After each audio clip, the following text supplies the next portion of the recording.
দীর্ঘ ৫ বছর পর অবশেষে নিজের বাড়িতে ফিরলেন খয়রাশোল ব্লকের রশিদপুর প্রাইমারি স্কুলের প্রধান শিক্ষক তথা বিজেপি নেতা বাবুল ধীবর। ২০২১ সালের ভোট পরবর্তী হিংসার পর গ্রাম ছাড়া হতে হয়েছিল তাকে। অভিযোগ, বিজেপি করার কারণে তৃণমূলের আক্রোশের শিকার হয়েছিলেন তিনি। দুবরাজপুর বিধানসভার পাঁচরা পঞ্চায়েতের পাইগড়া গ্রামের বাসিন্দা বাবুল ধীবর পেশায় একজন শিক্ষক। পাশাপাশি তিনি বিজেপির দুবরাজপুর ২ নম্বর মণ্ডলের সহসভাপতির দায়িত্বেও রয়েছেন।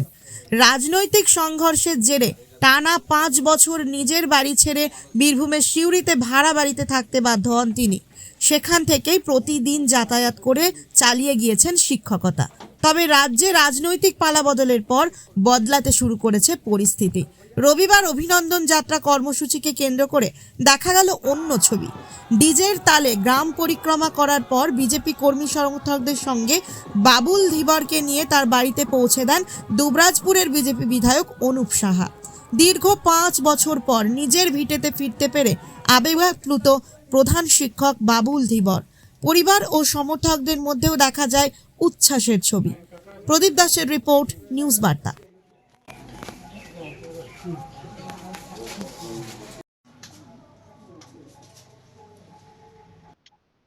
একুশের বিধানসভায় যে জোরালোভাবে আমার পার্টিকে জেতানোর জন্য যে লড়াই করেছিলাম, সেই সহ্য করতে না পেরে ভোটের রেজাল্ট বেরোনোর পর আমার উপর অকথ্য অত্যাচার হয়। আমি ৯টা থেকে বাড়ি ঢুকে যাই, ৪৮ ঘন্টা জল নাই, খাবার নাই। তখন আমি গোটা বীরভূম ছন্নছাড়া।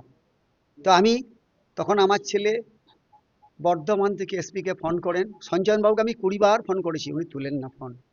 তাকে ফোন করি, উনি বলেন, মেসেজ পাঠিয়ে দেয়, থানার স্টাফ এসে আমাকে বলে আপনি, তখন ওরা বসে আছে চারিদিকে আমাকে মারার জন্য। আমার এই যে আমি বলে দিই যে সন্তু মুখার্জির নেতৃত্বে আমাদের যে সহসভাপতি বাপ্পা ধীবর এবং স্বপন ধীবর, মিলন বাঘ,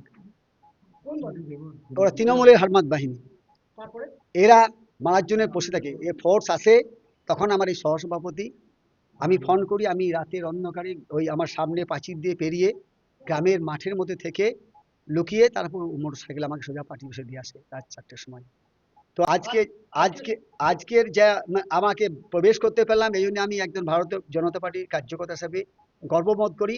এমএলএ কাছে ৫ বছর ঘটছে তৃণমূলের হারমাত বাহিনী, অঞ্চল সহসভাপতি, সভাপতি এবং যে শিডিউলের এই সবগুলো আরও অনেক লোক ছিল। অত্যাচারের ভয়ে আমি তাদের চিনতে পারিনি। ৪৮ ঘন্টা ভরেছিলাম। একজন ভাত আনছিল, তাকে বলতো কোমর ভেঙে দেবো, ভাতটা জানলা দিত, ভাত দেয়নি। আমি জল করতে পারি নাই, এক সন্তান মারা গেছে ২০১৭-তে। অনেক কষ্ট করে আমি আমার আদর্শ লক্ষ্যে পৌঁছেছি। আমি বর্তমানে পেশায় রশিদপুর স্কুলের প্রাথমিক বিদ্যালয়ে প্রধান শিক্ষক। সেখানে অত্যাচার হয়েছে, সেখানে আমাকে ঘাট ধরে বাই করেছে, ডিআইকে দিয়ে ইন্সপেকশন করিয়েছে, অনেক কিছু করেছে। অত্যাচারের শেষ নাই, যা বলতে গেলে অনেক সময় লাগবে।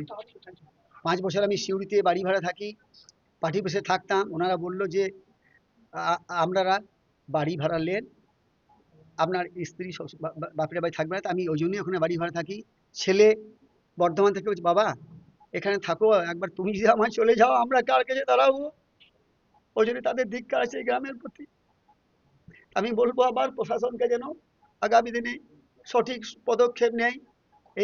আপনারা সকলেই জানেন যে ২১ সালের যে নির্বাচন ছিল, সেই নির্বাচনে তৃণমূল কংগ্রেস জয়লাভ করার পর রাজ্যে ভোট পরবর্তী হিংসাতে বহু মানুষ খুন হয়, অত্যাচারিত হয়, ঘর ছাড়া হয়, যার শিকার হয়েছিলেন দুবরাজপুর বিধানসভার পাইগড়া গ্রামের একজন সম্মানীয় শিক্ষক এবং আমাদের ভারতীয় জনতা পার্টির ২ নম্বর মণ্ডলের সহসভাপতি বাবলু ধীবর মহাশয়, যিনি দীর্ঘ ৫ বছর ধরে তৃণমূলের অত্যাচারে যেভাবে আজকে তাকে বাইরে থাকতে হয়েছে বছরের পর বছর, এবং তিনি বাইরে থেকেই পরিবারকে বাইরে রেখেই কাছেই যে এখানে শিক্ষকতা করেন স্কুলে, সেই শিক্ষকতার কাজ রেগুলারলি সেটা করেছিলেন।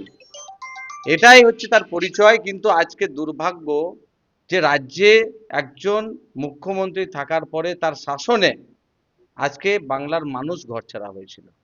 আইনের শাসন বলে কিছু ছিল না, শাসকের আইন ছিল, 2026 সালের যে ব্যাপক পরিবর্তন হয়েছে, এই পরিবর্তনের জন্য আজকে তিনি বাড়ি ফিরতে পারছেন। ভয় আউট, ভরসা ইন। প্রত্যেকটা মানুষের সুরক্ষা, প্রত্যেকটা মানুষের দায়িত্ব ভারতীয় জনতা পার্টি নিয়েছে। আগামী দিন আমরা সকলকে নিয়ে বিকশিত বাংলা গড়ব, নরেন্দ্র মোদীজির যে স্বপ্ন আছে। আমরা ধন্যবাদ জানাই এই গ্রামের মানুষকে, যারা আজকে যে অভিনন্দন যাত্রা হয়েছে, আমাদের সম্মানীয় বাবলু ধীবরের মহাশয়ের সাথে তারাও পায়ে পা মিলিয়েছে। এই গ্রামের মানুষ ভয়ে ছিল, তারা আজকে ভয়মুক্ত হয়ে সাহসের সাথে আজকে তারা মিছিলে পা মেলাচ্ছেন। আমরা সকলকে নিয়ে উন্নয়ন করতে চাই, রাজনীতির ঊর্ধ্বে উঠে, এবং এটাই আমাদের সংকল্প।